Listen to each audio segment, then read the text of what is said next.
It's crazy, man. I feel like, once you have 7 different fighters that come up positive in your camp, for performance enhancing drugs, I think somebody should take a look at that camp like, hey, what are they doing in there? You know what I mean? But nobody wants to ask questions. Nobody wants to say nothing. So it's not even confident in himself. I don't know why you wouldn't fight me, especially since, seeing that everybody in this team is on steroids, which including him, so he never got off. You think he's on steroids? Of course. Of course. How does 5? You saw De La Hoya. How do 5 people out of your camp get? David Benavidez is demanding a comprehensive investigation into Canelo Alvarez's alleged drug scandals before any potential fight involving Crawford or other fighters. Citing multiple past steroid violations, Benavidez questions the honesty of Canelo and his team. He criticizes boxing authorities for ignoring clear signs of doping while protecting high-profile stars, highlighting that a camp with 7 positive tests has yet to face an official inquiry. Benavidez believes this inaction reveals bias and damages the sport's reputation. Once you have 7 different fighters that come up positive in your camp, for performance enhancing drugs, I think somebody should take a look at that camp like, hey, what are they doing in there?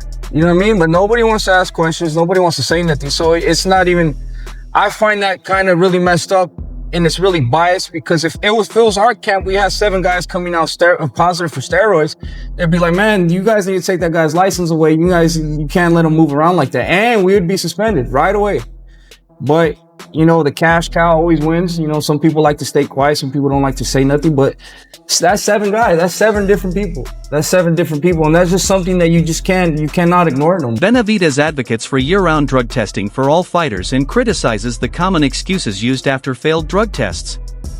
He insists that continuous testing would eliminate the cover-ups often used in boxing, arguing that performance-enhancing drugs distort the sport's core values, discipline, hard work, and natural talent, and undermine its integrity. Everybody's gonna say that, they don't know what happened. I think this Canelo needs to stop having barbecues at his house. That's what needs to stop happening. Yeah, it's definitely an issue in the sport, and I think the only way to resolve it, right, is that everyone needs to be on 365 testing. Are you in support of that? I'm support that. It's just crazy that I didn't really know how big of the problem with steroids was. But people really be out here taking steroids. You know what I mean? And at the end of the day, like that takes away from you as a man if you're trying to be as good as you can, and then you have to take another performance enhancing drug to get there. That kind of takes away from chasing the greatness. But I mean, that's just the way I think. I don't know how everybody else thinks. I don't cut corners. When it's time to train, I'm not scared of hard work. I'll work 3-4 months, and that's just how it is with me. But I don't know how other people think. Despite numerous requests to move down to 168 pounds for a Canelo fight, Benavidez remains steadfast at 175 pounds. Confident he has earned his place, he dismisses the idea of chasing a fantasy fight and instead focuses on real opponents eager to face him. He believes there's still plenty of time to arrange the fights he truly wants. Never happened at 168. I want to go back to 160. I'm good at 175. I'm world champion here. So if you want to come up to fight at 175, I'm all good with that. But right now, I can't live in this fantasy world where like, maybe I'm going to get this fight, maybe this and that. I've done my job. I've done everything to get this fight. It's one of the biggest fights in boxing. If a person don't want to make it happen, I'm not going to waste my time trying to make a fight happen with a person that doesn't want to fight me. So I'm just trying to fight the people who are really trying to. Benavidez's immediate concern is his upcoming fight against Anthony Yarde on November 22nd. Recognizing Yarde's dedication as he seeks his 3rd shot at a world title, Benavidez expects a fierce battle and promises to face Yarde's intensity head-on, promising fans an exciting showdown. He has a lot of experience. This is his 3rd time at a world title, so I know he's gonna leave it all on the line. November 22nd, but. Like I said, I like to go to war too. I'm not gonna back down from him. He's not gonna back down from me. So let's have some fun. November 22nd. Let's give the people what they want to see. Like I said, any shot could change the fight. So like I said, he wants to go to war. We're okay with that. Let's go to war. Joe Rogan thinks a bout between Canelo and Crawford would be thrilling, but Benavidez remains uncertain.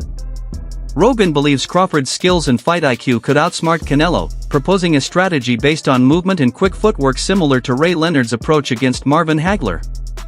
He warns that Canelo's preference for big shots might spell trouble for him. Well, I'm a giant Crawford fan because I think he's the best switch hitter since Marvin Hagler. I also think Canelo is slowing down, and Canelo is more of a one-punch fighter now than the combination fighter he was when he was younger. Do you think Terence Crawford can beat Canelo Alvarez? Yeah, I think he can win. Okay. I don't know if he's going to win, but I think he can win. He's going to have to box a brilliant fight. If Ray Leonard could beat Marvelous Marvin Hagler, then Terence Crawford can beat Canelo Alvarez. Why do you say that? Same equation. Get in, get out. Get in, get out. Yeah. Over and over and over. He's got to figure the angles and the approaches that will allow him to step in, land to the body, or occasionally upstairs, and then get. Benavidez is convinced that Canelo and his team are untrustworthy, citing 5 past violations involving Alvarez's camp. He questions why Canelo, who claims confidence in victory, keeps avoiding him, asserting that past misconduct speaks louder than words and that the silence from boxing authorities hints at favoritism and cover-ups. In himself, I don't know why he wouldn't fight me, especially since, seeing that everybody in his team is on steroids, which including him, so he never got off. You think he's on steroids? Of course. How does 5? You saw De La Hoya call him out. How do 5 people out of your camp get tested positive for steroids? Right. You know what I mean? No, all those fucking dudes. Antonio Tarver agrees that Crawford poses a real threat to Canelo, praising Crawford's skill, footwork, and fight IQ. He suggests that in this matchup, skill and mental preparedness could be more crucial than brute strength, implying Canelo needs to return to his best form to pass the test. Terence got to be Terence, bro. He's a real deep thinker. He processed fights like nobody else. And he's processed this Canelo fight. He's seen it. He went through it 2 or 3 times already. He knows how this ends. You can tell the way he shadow boxes. He visualizing Canelo being right there in front of him. You understand? Look at the movement. That's all you got to do. Look at the movement. And that's the type of master boxer that Canelo is going to be facing. And the only thing I say is Canelo hasn't faced an opponent like this in a long time. You know what I mean? I think Canelo's going to have to go to the Caleb Plant fight and look that good, that active, that, you feel me, moving with that type of grace to beat Terence Crawford. Because weight ain't going to make the difference. It ain't going to be the weight. It's going to be the skill set. It's going to be the skill set and how bad they want it. Because both of them going to. Tarver also addressed Canelo's controversial statement that Crawford surpasses Floyd Mayweather Jr., at least the version Mayweather he fought.